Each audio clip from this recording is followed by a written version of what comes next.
Assalamualaikum warahmatullahi ta'ala wabarakatuh. Alhamdulillahi rabbil alamin. Wassalatu wassalamu ala asyrafil anbiya'i wal mursalin wa ala alihi wa sahbihi ajma'in. Hadirin jamaah yang dimuliakan Allah subhanahu wa ta'ala. Dalam proses kehidupan kita di dunia ini, kita semua tak terlepas yang namanya masalah. Kita semua diselimuti dan diperhadapkan oleh persoalan kehidupan tanpa pernah memandang siapapun kita. Apakah orang yang sederhana makan pada waktu pagi berpikir mengelola otak untuk mendapati makanan pada siang atau malam hari, atau profesor yang ahli dalam bidang manapun, pejabat yang tinggi dalam jabatan manapun, ustadz atau kiai yang ahli dalam bidang agama sedalam-dalam apapun, sederhananya kita semua tak terlepas yang namanya masalah.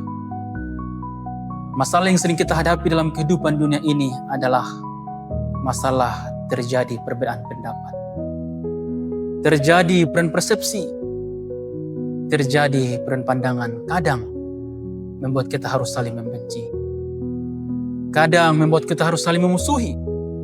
Bahkan naudzubillah tsumma naudzubillah min dzalik, sebagian kecil daripada umat ini bahkan sampai berkelahi. Oleh karenanya pada kesempatan yang berbahagia ini, kami ingin mengajak kita semua yang berhadir untuk melihat bagaimanakah sebenarnya pandangan agama kita Islam tentang persatuan dan kesatuan. Dan apakah sebenarnya ada ancaman bagi orang-orang yang kemudian sengaja memutuskan tali silaturahim atau memutuskan tali persatuan dan kesatuan. Pertanyaan pertama adalah bagaimanakah pandangan agama kita Islam tentang persatuan, kesatuan, tentang silaturahim? Agama kita Islam, hadirin jamaah Allah, sangatlah menjunjung tinggi, sangatlah menghormati yang namanya persatuan dan kesatuan, yang namanya silaturahim itu. Allah sendirilah yang menunjukkan bukti itu di dalam Quran surah Al-Imran ayat 103, kata Allah, wa'tasimu bihablillahi jami'a wa la tafarraqu, dan berpegang teguhlah kamu kepada tali agama Allah, dan janganlah kemudian kamu saling cerai-berai antara satu sama yang lainnya. Dalam kaidah usul fikih kita sangatlah jelas, segala sesuatu yang dasarnya perintah dan perintah itu kemudian keras, maka status hukumnya masuk pada wilayah wajib. Begitupun sebaliknya, segala sesuatu yang dasarnya dilarang dan larangan itu kemudian keras, status hukumnya masuk pada wilayah haram. Ketika kita mencoba memperhatikan lafaz ayat tadi, maka status dalam menjaga persatuan dan kesatuan, status dalam menjaga tali silaturahim itu, status hukumnya adalah wajib. Kemudian memutuskannya, status hukumnya adalah haram. Artinya apa? Kalau kita kemudian sengaja memutuskan tali silaturahim, maka otomatis kita berdosa di hadapan Allah subhanahu wa ta'ala. Selanjutnya adalah, apakah ada ancaman bagi orang-orang yang kemudian sengaja memutuskan tali silaturahim?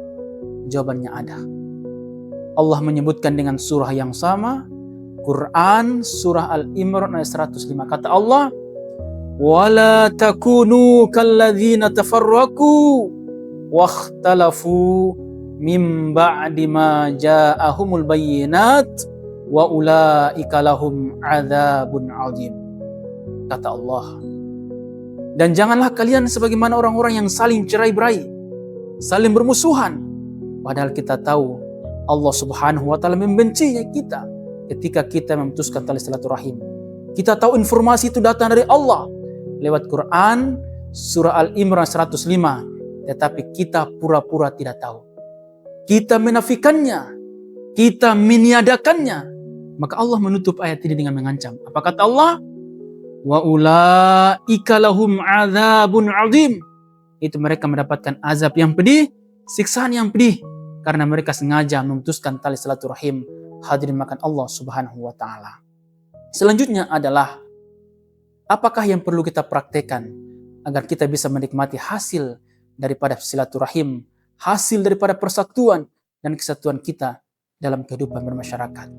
Yang pertama yang perlu kita praktekkan adalah sikap gotong royong. Sebagaimana sebuah falsafah yang sama-sama kita pahami, sapu ketika dipisahkan dari induknya, maka dengan mudah bagi kita untuk mematahkannya. Tetapi kalau sapu kemudian disatukan dengan induknya, maka sulitlah bagi kita untuk mematahkannya. Ini menggambarkan sebuah kekuatan berjamaah itu. Kalau kita kemudian bersatu padu, insya Allah kita memiliki sebuah kekuatan yang kuat. Begitupun sebaliknya, ketika kita kemudian saling cerai-berai, maka kita tidak memiliki kekuatan sama sekali. Selanjutnya adalah hal yang tidak perlu kita praktekkan dalam kehidupan masyarakat adalah yang pertama, sikap partikularistik. Apakah yang dimasukkan sikap partikularistik? Sikap yang mementingkan kepentingan pribadi di atas kepentingan orang lain. Segala sesuatu yang semestinya menjadi hak milik kita bersama, dia pun tepuk dada, ini milik saya. Hadirin makan Allah Subhanahu wa taala. Yang pertama yang perlu kita hilangkan adalah sikap partikularistik. Yang kedua adalah intoleran. Tidak memberikan toleransi kepada yang lain. Kita mengatakan kamilah yang paling benar, yang lainnya salah. Pertanyaannya adalah, apakah tidak boleh sama sekali kita berintoleran? Jawabannya boleh kita berintoleran, tetapi wilayahnya harus jelas.